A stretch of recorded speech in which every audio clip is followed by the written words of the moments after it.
Selamat datang di Fruit Miracle Class bersama saya, Emilda Sihalopo.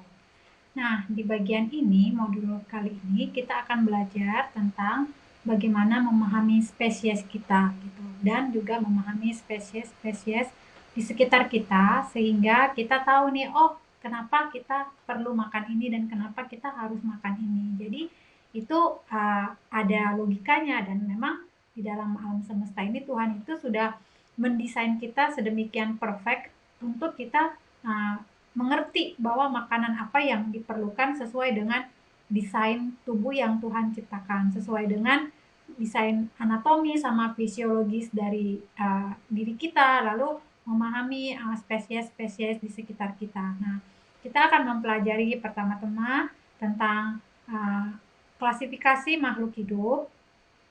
Nah, lalu nanti berbicara tentang desain makanan berdasarkan anatomi dan fisiologi. Lalu nanti kita akan mempelajari masing-masingnya, lalu kita akan mempelajari perbedaan dari desain tersebut, lalu kita akan sampai nanti kepada kesimpulannya. Nah, sekarang kita akan masuk ke dalam bagian pertama daripada memahami spesies kita. Nah, klasifikasi bagian pertamanya adalah tentang klasifikasi makhluk hidup. Nah, di slide ini saya mau menerangkannya melalui gambar gitu ya. Jadi sangat sedikit kata-kata karena nanti kata-kata di bagian berikutnya. Nah, di dalam gambar ini kita akan belajar bahwa makhluk hidup yang pertama itu adalah tanaman atau tumbuh-tumbuhan. Ini kingdom of plant gitu ya.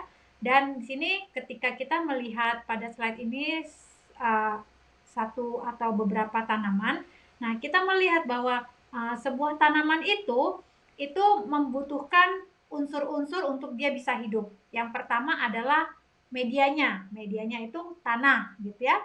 Untuk benihnya itu hidup lalu menghasilkan kecambah lalu bertumbuh menjadi tunas, nah nanti menjadi pohon yang besar. Tetapi di dalam proses untuk dia dari benih atau biji menjadi kecambah gitu ya. Nah, selain tanah, nah dia juga membutuhkan apa? Dia membutuhkan air gitu. Air yang bisa mensupport dia hidup. Selain air, nah kecambah tadi atau benih tadi sebelum menjadi kecambah dia membutuhkan sinar matahari.